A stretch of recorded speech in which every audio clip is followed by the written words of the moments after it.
Well, hello all, this is Mrs. Southern e-biking coming to you today from a solo ride. Blaine's not with me today, and I'm going to be doing a 500-mile review on my Rad City 5 Plus. So stick around and let's see what we come up with.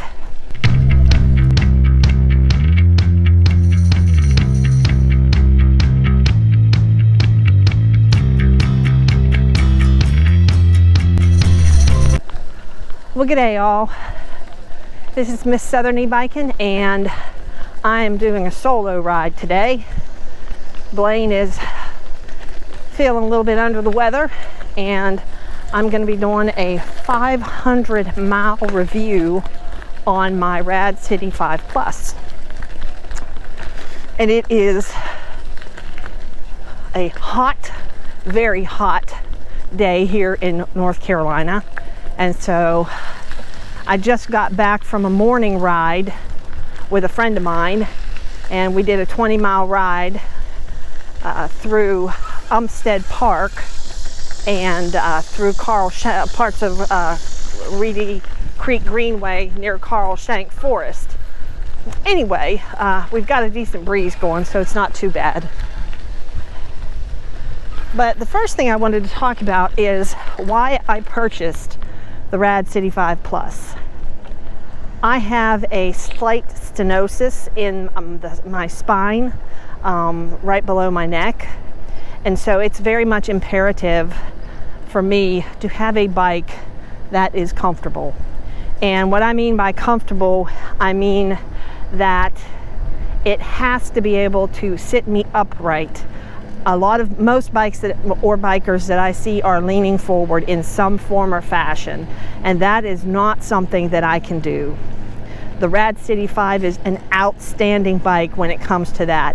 I do not, and if I had a piece of wood, I'd knock on it, but I do not have a lot of comfort problems with sitting up straight. And another thing, and you'll have to excuse my brakes, I think I've got to get those changed. That's no reflection on the Rad. But what I've noticed is that when I'm out biking and I'm watching other bikers, they're all leaning forward. And that is absolutely something I cannot do. And so the Rad City 5 sits you up very straight. And for me, it makes me feel more balanced and more secure. Now, the handlebars, for my handlebars, I had a Schwinn Mendocino, and it was an okay little bike, a little e-bike, but it sat you forward, and the handlebars were not swept back. The Rad City 5 ones that I have are swept back, and again, they keep you in a very upright, and my arms are relaxed, my elbows are bent.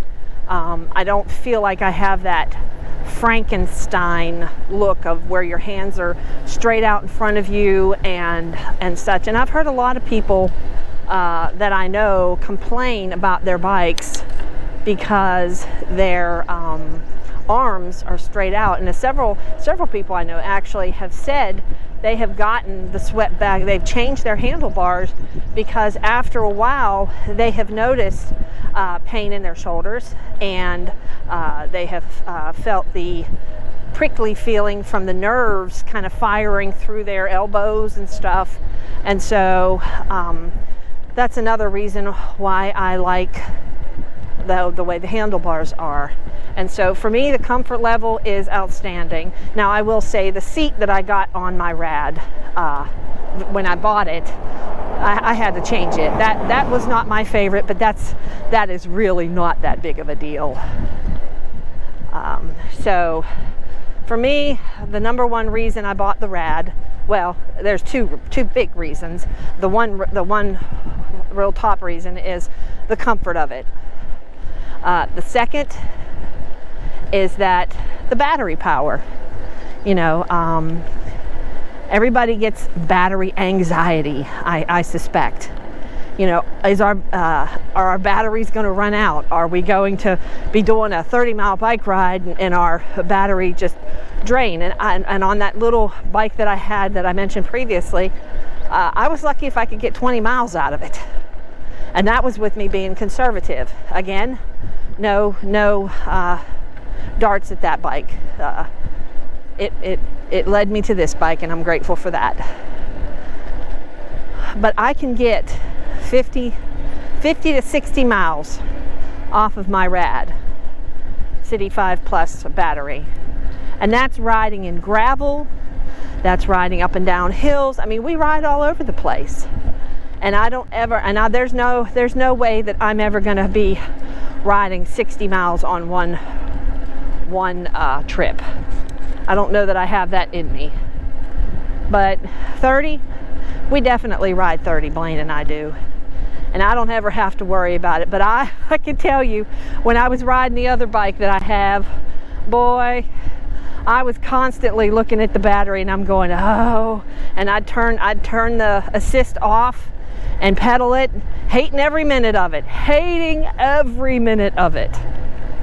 But, you know, I would hate to have to push the thing up a hill too, so you do what you got to do. But I can tell you, we've rode all over the place, and this Rad has seen several states and seen all kinds of trails. I'm sure some of you guys have seen some of the trails that Blaine has drug me through, and it has gone through every one of them. Now, I will say there are some of the places that I won't ride it, and I'll say, Blaine, would you take it up that hill? Or Blaine, would you take it down that hill?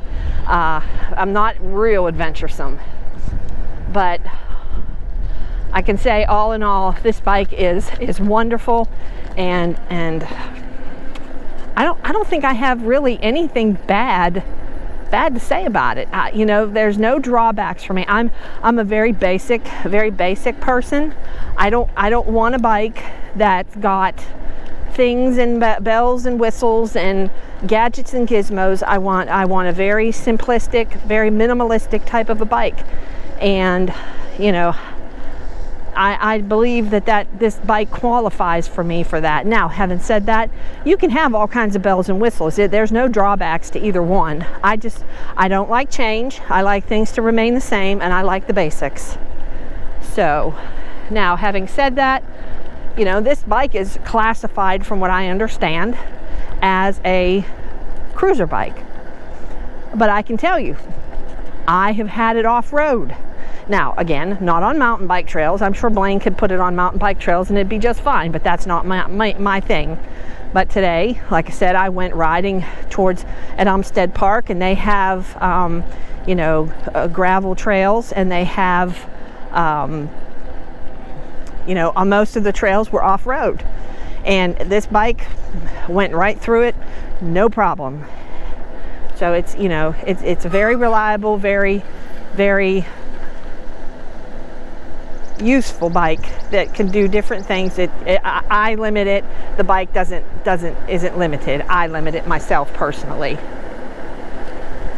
And let's see, so far it's had little to no maintenance. I think Blaine has oiled the chains a couple of times, but other than that, there hasn't been any need for any kind of maintenance so far.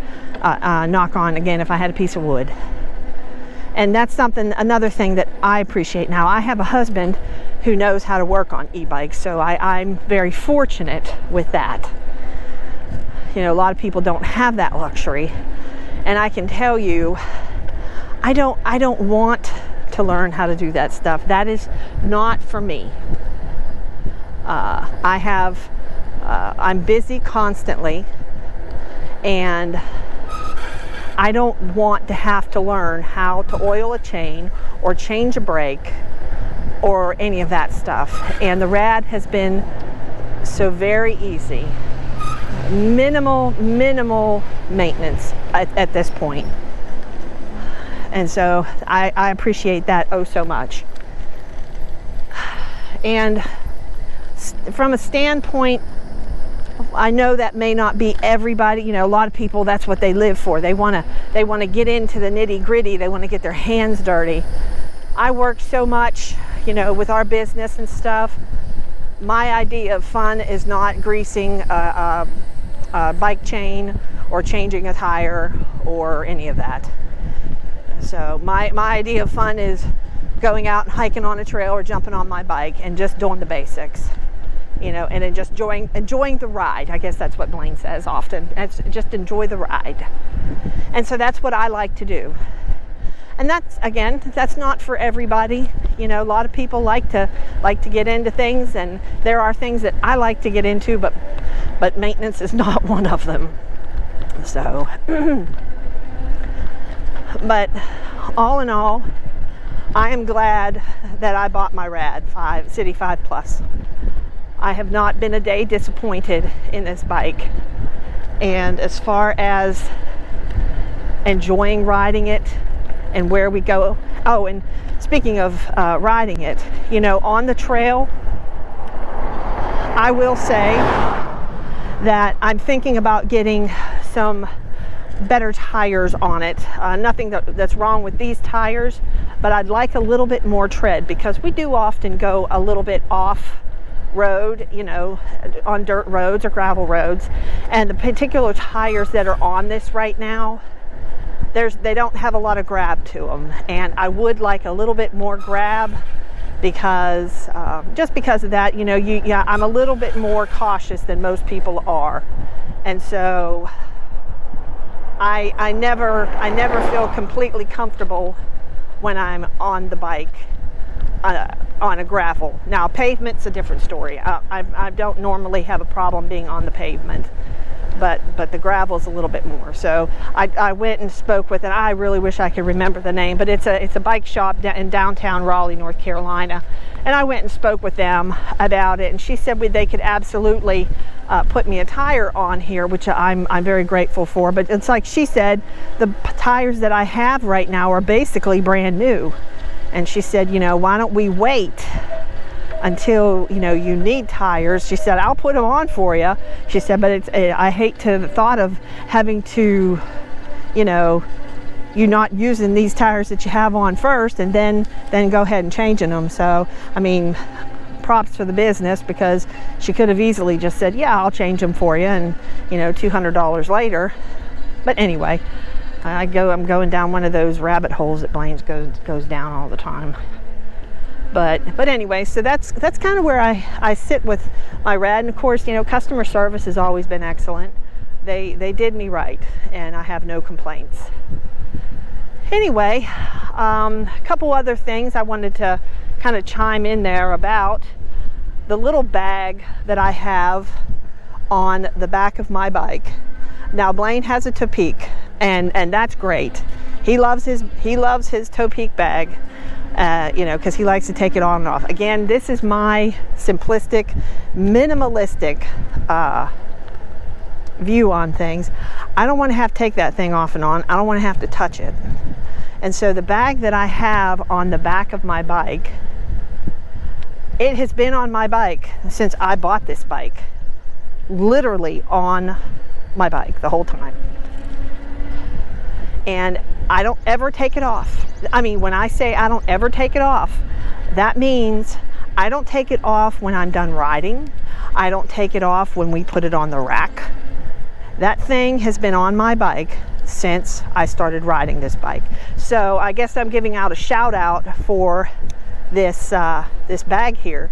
You know, Blaine's always like, Michelle, the wind, you know, when we've got them on the rack and stuff, he's like, you know, aren't you worried? You know, it's being jostled around, it's being kind of warped by the wind. Nope, I'm not worried about it at all, because it stays on there and it doesn't lose its, you know, you just kind of straighten it out and puff it out, and it's good to go. And I'll have to get the name of it for you. I apologize for that. I forget. I'll put a link in the description if anybody's interested. But it also is insulated, so it does keep, you know, it's really, you can fit a lot of stuff in it. I stuff my purse in there, and snacks and drinks and whatever little tools that Blaine needs that's overflow from his Topeak bag. You know, so, and I mean, Topeak's certainly a good bag for him. That's what he wants. You know, and he likes to take it off and on and all that. But me, again, my minimalistic, simple, not wanting complicated, I don't want to take it off and on. So that's just me. So shout out for that, and I'll put a link in the description, and I'll also have a picture of it in the video. So, and the other thing that we're now going over back using Ride with GPS, which is really cool. Blaine will talk about that, I'm sure, if he hasn't already. We're using the Ride with GPS, and when I go out without Blaine riding with some friends, I'm generally the one who designs, well, let me restate that. Blaine designs the routes for us, and then I use the turn-by-turn navigation. Well, using that on my phone kind of sucks the battery power way down. And so I had to try and figure out what I needed to do that I wouldn't drain the battery in my bike. I'm sure I could figure out how to plug my phone into my bike. I think I'm going to turn around here because this road's a little busy, and that's one of those little things. I don't like riding in a lot of traffic. So let's see if I can actually turn around here without like falling on my head. Let's see. Yeah, I got this. Anyway, I was talking about, GPS, the Ride with GPS, and, trying to figure out a way to keep my phone power going on the whole time and not draining it completely. So I went out and I bought this little solar power charger. And again, I can't remember the name of it. I'll have a link in the description. And it's fantastic. Oh, it's fantastic. I tried it out today. And it just kind of goes, I just kind of like hook it on the front of my handlebars. And I try to keep it facing up so that it, the sun's hitting it, of course. It kept my phone, we were riding for two and a half hours. And it kept my phone charged at 100% the whole time. And I mean, it was so simple, and it's got a little cord with it. Now the cord that it had on it didn't match my phone, so I had to get another cord, but it's so nominal that I didn't think it was a big deal. But having that was a game changer for me. And it, like I said, it's not hard to hook on the front of the handlebars. It could hang down, but I hate stuff hanging off of my bike. I just don't, and swinging. So let this car pass here. So there's that. And again, I'll have a picture of it and I'll put it in the link. And if you want to or are interested in that, you can use one of the Amazon links. It helps out the channel. I would appreciate it. But of course, if it doesn't interest you, well, don't worry about it. And there's a couple other things we got coming up that, next weekend, fingers crossed that it doesn't rain. We're going to pick Saturday or Sunday, whatever the best day is. We are going to be exploring the greenways and bikeways in High Point, North Carolina, which is about 2 hours from us. And we've got about a 30-mile ride mapped out. So that's something new coming up. I'm kind of excited about that because I've heard really interesting things about that particular greenway. And there's some little kitschy places along the way that'll be, interesting to see. And then we're also, I am starting to plan our August road trip. And him and I are kind of at different ends of the spectrum. I'm thinking, going a little bit where it's cooler again, like up in the mountains. And Blaine's like, well, we've already been there. And he said something about South Carolina, and I'm like, Lord, South Carolina in the summertime, we will roast. It'll be worse than North Carolina. So I think we might be agreeing and coming to a compromise on maybe Virginia and going over towards the Norfolk area. We shall see. And then I've also proposed something to Blaine. And I think he thinks I'm nuts, which is very possible. But, I'm thinking I would like to plan a cross-country road trip and do like 2 months on the road of just driving state to state. across country. Now this wouldn't be any time real soon. You know, I'm figuring probably at least 2 years, because it'll take a long time to plan something like that. You know, you don't just jump in your car. I mean, somebody might just jump in your car, and kudos to them, but I like to plan. I'm a planner all the way. I want to know where I'm going and when I'm going and how I'm going before I go. So, and I do believe I've gone down a bunch of rabbit holes, more than Blaina has ever done on any of his videos, but I'm kind of excited about that thought. We'll see if it actually happens. I've got a goal for myself that I want to visit all 50 states, and I think I've got like 7 left, and 2 of which are Alaska and Hawaii. So I won't be like taking my e-bike to Alaska and Hawaii, obviously, but you know, hey, never can tell. I could put it on a ship, but who knows. Anyway, that was probably more than y'all bargained for, but never said I couldn't keep a conversation going. So this is Mrs. Southern e-biking. I'm going to be signing off now, and hope to chat with you guys again soon.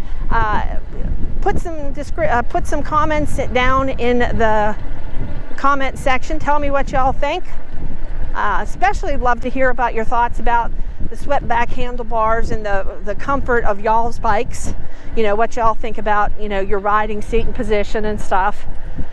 And maybe some suggestions on adventures that we could do. You know, if there's highlights in your state that I could start jotting down ideas. Anyway, this is Mrs. Southern e-biking saying stay safe, God bless, keep the wheels rolling, and have a great day.